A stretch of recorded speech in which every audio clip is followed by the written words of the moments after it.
उड़ीसा में सदियों पुराने श्री जगन्नाथ धाम के रत्न भंडार को खोलने की प्रक्रिया आज से शुरू की जाएगी।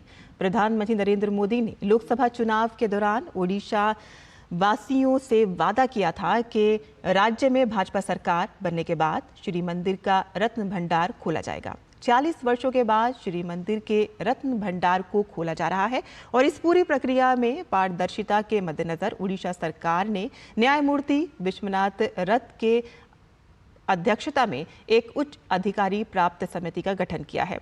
न्यायमूर्ति विश्वनाथ रथ से विशेष बातचीत की हमारे संवाददाता अजय मिश्र ने।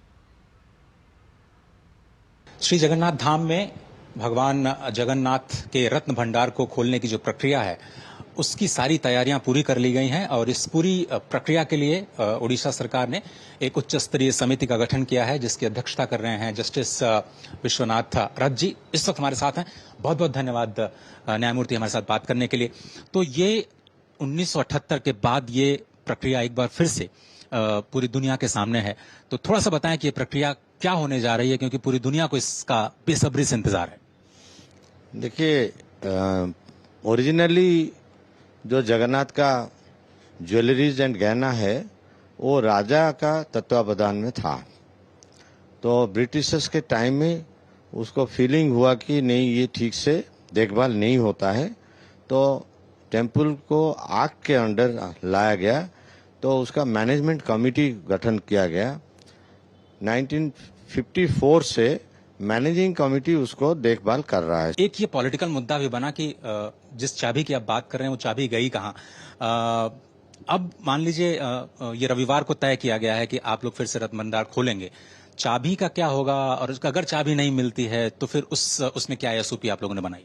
2018 में खोलने का कोशिश किया गया।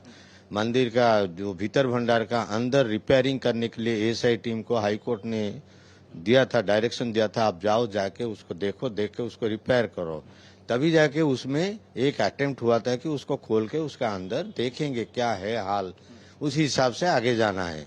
तो तभी वो जो प्रक्रियाकरण हुआ, उसको काम के चाबी के जरिए खोलने का प्रक्रिया हुआ, तभी देखा गया कि जो चाबी आया है वो चाबी काम नहीं कर रहा है। केवल इन्वेंट्री को खोलने का काम किया जाएगा, लेकिन यह भी था कि वहां पे लाइटिंग है या नहीं, उसकी सुरक्षा कैसे होगी, क्या सारी व्यवस्थाएं कर ली गई हैं, कमेटी वालों के लिए भी शायद कुछ प्रोटोकॉल्स बनाए गए हैं, उसके बारे में थोड़ा सा बताएं प्लीज।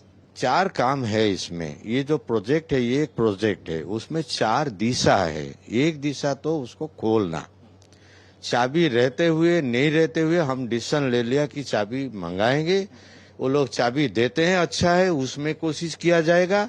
अगर खुलता है वो भी अच्छा है, अगर नहीं खुलता है तो तोड़ के खोलेंगे। तो ये एक दिशा है खोलने का। दूसरा है उसका मरम्मत का काम है। खोलने से उसका जायजा किया जाएगा कि उसका डैमेज प्रोस्पेक्ट क्या है।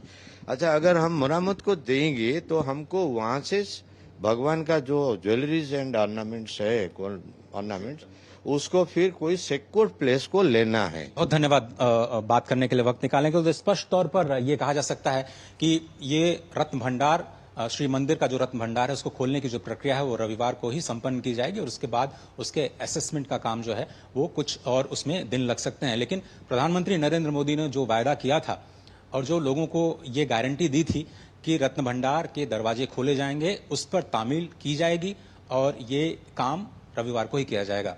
कैमरामैन जगमोहन के साथ अजय मिश्र, डीडी न्यूज, जगन्नाथ धाम।